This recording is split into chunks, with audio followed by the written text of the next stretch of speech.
Hello everyone, ito na po yung part 2 ng onion farm ni Albert de la Cruz ng Barangay Pesa, Bungaba, Nueva Ecija. Pina-harvest po ngayon na January 23, 2026. Bale, di ba ang sinabing presyo kanina 70 pesos per kilo, yung good po yun. Siguro sa reject kalahati.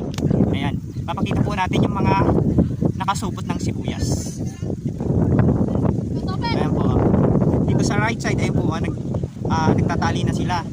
Tapos dito sa center, nakalagay na sa supot. Kanina pa po.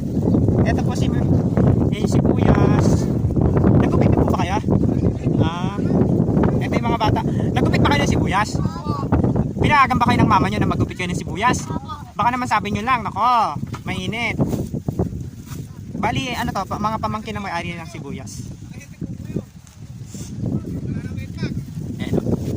Tapos dito, yun yung karami. Medyo na kasi nabilang na. Pag binibilang po kasi ng kabisilya, tinutumba na yung sinupot para mas mapabilis yung pagbilang. Pag nakakayo kasi, doon nalilito. Ayun o. Ganyan kadami. Dadasal ka rin. Mga ilok!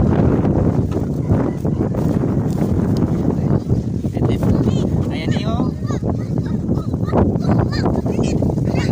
White onion.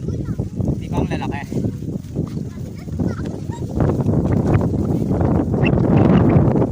Dito. Bali dalawang block po kasi itong sibuyas niya. Kaya isa sila sa bless na nag-ani ngayon dito sa Barangay Pesa, Bungaba, Nueva Ecija na napakaraming inani. Di ba sister? Ang dami nilang inani.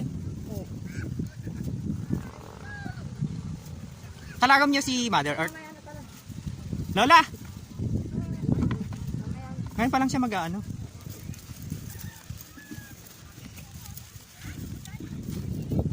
Dadasag tayo dito.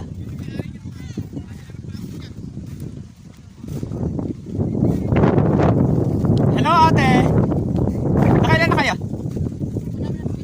Ay, hindi nyo pa nabidlang? Tatansya mo meron ka naman ng 10.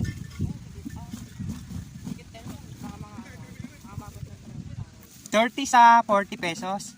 O di paldo ka din po ngayon. Ay, apat kayo. Lagom.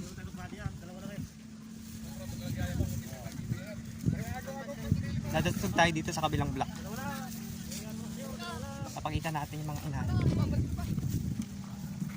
Pauwi na tong mga nagupit. Nakayari na po kayo? Nakailan kayo dun sa kabila? Sinasaki pa. Ito yung kabilang block.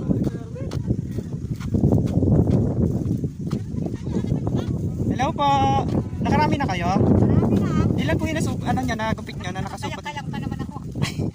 Hindi pa, ayan. Sa puti, ano ba lang, pang piso pa lang yan, oh. Nakapit. Pero ano kami sa pula, marami. Madami. Nakailan po kayo sa pula? Hindi pa naipon lahat eh. Ang dami po nilang pera, no? Kasi ang dami nilang inani. Talaga. Bakit ba? Hindi po, normal, ano yun, nakakatuwa kasi nag-effort sila, di ba, kumita. Dapat ma-inspire po yung mga ibang farmers sa kanila, no? Kasi hindi naman sila ganun ka-adult para sa pagsisibuyas, pero na jackpotan. Na tiyempo. Kasi yung iba inuod. Opo, yung iba nga may inuod. Pero dito naman sa Barangay Pesa, wala naman yata inuod.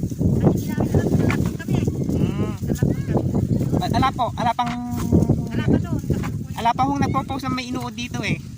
Magaganda yung sibuyas po ngayon dito. Hindi katulad ng mga nakakaraang taon na may na sentro nung last year. Ngayon po naman, nakabawi. Okay lang po yun.